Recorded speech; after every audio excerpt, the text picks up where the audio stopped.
Boa tarde, meu nome é Anaíde Almeida Mota, sou aluna de doutorado na UFRJ e vou apresentar o trabalho intitulado Verde de Inveja, o uso de cores para intensificar no português brasileiro, sob a orientação da professora Márcia dos Santos Machado Vieira. Bom, para iniciar, vou pedir desculpa desde já se tiver algum barulho aí atrapalhando, é porque está com uma obra aqui do lado. Bom, decidi começar a apresentação já com alguns exemplos da minha construção, porque eu acho que fica mais fácil de a gente acompanhar a apresentação dessa forma. Acordei, comi e deitei de novo, tô amarela de preguiça. Eu acordo e só levanto da cama quando tô azul de fome. Ai, que preguiça. Teu icon tá lindo demais e teu user também. Teu fix me deu gatilho porque tô vendo de saudade do meu bebê. Gosto de te ver na tela e parece ser uma pessoa incrível. São 3 dados retirados já dos meus dados mesmo, então eles estão escritos exatamente como foram coletados no Twitter. Bom, a minha abordagem teórica é linguística funcional cognitiva, gramática de construções e a sociolinguística. Não vou me ater tanto aqui às questões teóricas, porque o interesse hoje central mesmo é apresentar alguns resultados. Bom, nossos dados foram coletados na rede social Twitter em junho e julho do ano de 2020, com auxílio da linguagem de programação R, mais especificamente de sua interface gráfica, o RStudio.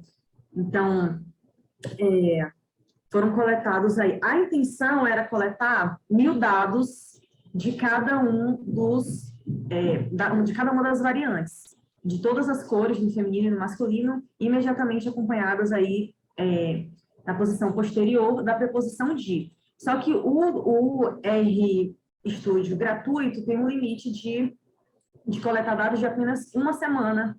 Então, alguns dados que são mais frequentes, né, apareceram várias vezes, como temos aí branca, branco, vocês podem ver que a gente já conseguiu coletar 1000 dados nos 2 meses, totalizando 2000 dados de cada, mas também houve dados como rubra D e rubro D, que não são tão comuns. Então, assim, em uma semana de coleta, a gente conseguiu 18 dados em junho e 2 dados em julho, por exemplo, de rubra D. Então, a gente acabou totalizando 25.837 dados, embora inicialmente a intenção fosse mesmo de coletar 1000 dados de cada uma dessas variantes nos 2 meses. Após o processo de triagem, nós ficamos aí com 3 subtipos de construção. O primeiro subtipo foi totalmente deletado, porque não fazia parte do nosso recorte, da nossa construção. Então, exemplos como a mesa amarela de Skol, mencionando aquelas mesas de bar, não fazem parte da nossa pesquisa, então esses dados foram retirados. Segundo subtipo, são casos ambíguos. Por exemplo, vermelha de vergonha. Algumas pessoas ficam realmente vermelhas, a face fica enrubescida quando estão com vergonha. Já outras pessoas não. Então, esses casos nós estamos considerando ambíguos. E o terceiro subtipo, que são, de fato, as construções intensificadoras. Totalizando esses 2 subtipos, nós temos 1.427 dados, todos eles sendo avaliados na minha pesquisa. O Twitter. Aqui eu trouxe um pouquinho do que é o Twitter, principalmente do que são os tweets, porque como a gente considera, né, a língua em uso, é importante também considerar por que esse gênero, a gente considera o tweet um gênero. Bom, esses tweets são postagens publicadas na rede social Twitter, uma das mais populares do mundo. Tem aqui alguns exemplos. Não tem nada para comer em casa, eu estou verde de fome. E o iFood não abre nenhum restaurante para eu escolher o que comer. Aqui em casa o almoço sai na hora da janta, estou verde de fome. Eles jurando que seria um almoço de Páscoa, mas só tinha chocolate. Os pobres estão até verdes de tanta fome. Então, devido às suas características, nós o consideramos um gênero textual, o qual é definido por Marcuski como uma noção propositalmente vaga para referir os textos materializados que encontramos em nossa vida diária e que apresentam características sociocomunicativas definidas por conteúdos, propriedades funcionais, estilo e composição característica. E, dada a sua natureza, eles são mais especificamente um gênero textual multimodal, multissemiótico, multimediático, híbrido, etc. Uma das principais características dos novos hipertextos e multiletramentos é que eles são interativos, citando o ROS de 2012, em vários níveis, na interface das ferramentas, nos espaços em rede de hipertextos e das ferramentas, nas redes sociais, etc. Diferentemente das mídias anteriores, a mídia digital permite que o usuário ou leitor, produtor de texto humano, interaja em vários níveis e com vários interlocutores, interface, ferramentas, outros usuários, textos, discursos, etc. Aqui eu trouxe um exemplo de texto multimodal, mas eu não sei se ele vai passar. Ah, tá se mexendo aí. Então, verde de fome ainda tem que fazer comida quando chega em casa. Além do texto na modalidade escrita, colocam também uma figurinha, né, um meme, numa modalidade híbrida, fazendo realmente essa conexão entre imagem e texto. Então, os tweets admitem postagens que envolvam vídeos, imagens, textos, propiciam essa interação entre os milhões de usuários do Twitter, seja de maneira direta, a partir da troca de mensagens e da possibilidade de responder a postagens, ou indireta, por intermédio, por exemplo, de palavras-chave antecedidas por uma cerquilha, mais conhecida como jogo da velha, ou hashtag.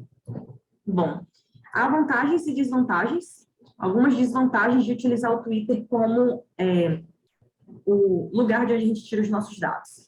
A dificuldade, impossibilidade de identificar as classificações sociais dos indivíduos, como gênero, idade, assim como a localização correta de onde os tweets foram postados, visto que mesmo restringindo a coleta ao Brasil, por exemplo, né, ocorre alguns erros e dados de outros países são coletados. Aconteceu isso comigo, por exemplo. Também muitos tweets estão incompletos, com frases pela metade, ou indisponíveis, pois são postados em perfis privados, o que nos impossibilita de coletá-los. Mas também há muitas vantagens. A principal delas é a de conseguir coletar um número elevado de dados, como vocês viram, em pouco tempo, com o auxílio do R. Esses dados são interessantes para quem trabalha com dados do uso, uma vez que são recentes, publicados por pessoas reais, em contextos de interação variados, com diferentes níveis de monitoração estilística, e mesmo sendo dados da escrita, há muitas características da modalidade oral da língua. E também sua potencialidade de obter dados produzidos por brasileiros de diferentes regiões do país, e assim representar a gramática de construções de intensificação com lexema de cor do português brasileiro. Bom, nosso objeto de pesquisa é o subesquema X cor de Y. Nessas construções, o slot X é preenchido por uma cor e o slot Y por sensações e sentimentos. Aqui eu fiz um recorte da tese que está em construção, e decidi apresentar alguns grupos de fatores para vocês. A classificação do sujeito gramatical, a animacidade do sujeito, o tipo de estrutura, se predicativa ou não, quais verbos são mais recorrentes, o número de itens que preenche no segundo slot, a nuance semântica, se física ou psicológica, do item que preenche o segundo slot, e o teor, se positivo, negativo ou neutro, do item que preenche esse segundo slot. Comecemos, então, com alguns resultados aí da classificação do sujeito gramatical. Pelo que a gente percebeu, né, dos dados, a primeira pessoa do singular é a mais frequente de maneira disparada, como a gente consegue ver aqui, quase 75%, seguido da terceira pessoa do singular, e também temos um número alto aí de dados que apresentam uma certa inferência contextual de primeira pessoa não marcada morfossintaticamente. Então, dados como... Eu vou mostrar para vocês melhor. Bom, eu já estou verde de fome, primeira pessoa do singular. Os esquerdinhos ficam todos roxo de raiva. Aqui, na verdade, é um exemplo de terceira pessoa do plural. E azul de fome, temos muitos casos assim. A gente não tem a marcação morfossintática de quem é o sujeito, mas a gente faz essa inferência contextual de que seja a primeira pessoa do singular, ou seja, quem está fazendo a postagem. Animacidade do sujeito. Mais de 96% é animado, são pessoas postando, e menos de 4% inanimados. Exemplos: acordei, comida e de novo, com amarela de preguiça. E exemplo para o inanimado: nossa bandeira está vermelha de vergonha desses generais modernos que vê a tropa como porteiros de corruptos entregadores de cesta básica. Uma revolta ainda vai vir da própria tropa com esses generais. Então, aqui o inanimado é a nossa bandeira, mas tem muitos casos também de partes do corpo, então coração, cabeça, pernas. Nainde, 5 minutos. Ok, valeu. Tipo de estrutura, se predicativa ou não. Quase 85% das estruturas são predicativas e algumas, né, um pouquinho mais de 15%, não predicativa. Exemplo, tô roxa de vergonha, tô chorando de rir, e roxa de frio. Então, a gente, mais uma vez, casos em que aparece apenas o subesquema preenchido por uma cor e o Y, né, por alguma sensação ou sentimento. Quais verbos são mais recorrentes? Disparadamente, com quase metade dos dados. O estar, em seguida, eu estou azul de frio. Em seguida, o ficar, estou ficando verde de fome, que isso, almoço sai nunca. E também frases em que não aparece verbo nenhum, embora em alguns casos a gente consiga fazer também uma inferência do verbo estar. E para colocar coloquei também um exemplo aqui dos casos em que somente um verbo, um dado, né, como o caso do verbo encontrar. Me encontro roxo de vergonha. Vamos para tu. Estava na portaria entregando ao motoboy as encomendas do dia. Me chega uma cesta de Dia dos Namorados fofíssima e meu motoboy começa a gritar para a rua inteira. Sextou.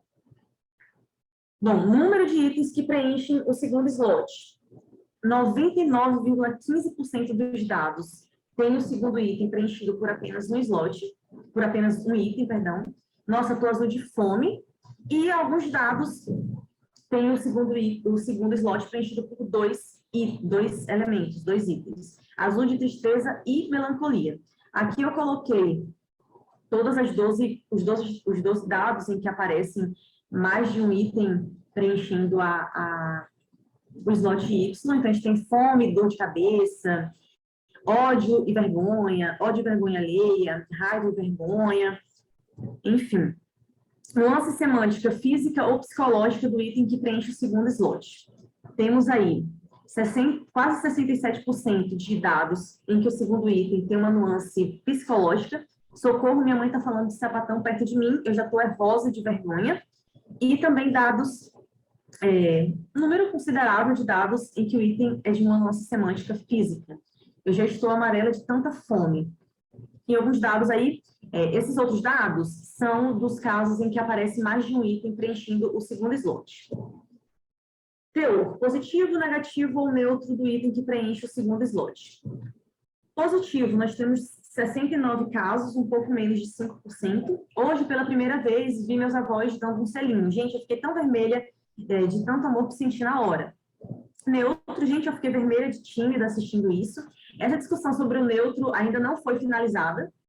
E quase 90% dos dados com itens negativos. Velho, eu fiquei vermelha de ódio lendo isso. Não é possível. Aqui é a constituição intensificadora com lexemas de cor. Dentro da rede de intensificadores do português, nós temos morto de ISN, como a apresentação da Ana, pobre de ISN, X que só, X que dói, X horrores, X litros, etc. E vamos para as considerações parciais, eu estou chamando de considerações parciais, porque a gente ainda não está, né, com o trabalho finalizado. Bom, o subesquema X cor de Y licencia o preenchimento do X com cores diversas, como vermelho, amarelo, azul, roxo, etc., da mesma forma que o segundo slot também é preenchido de maneira variada. Sentimentos e sensações como raiva, ódio, fome e dor fazem parte do leque de possibilidades.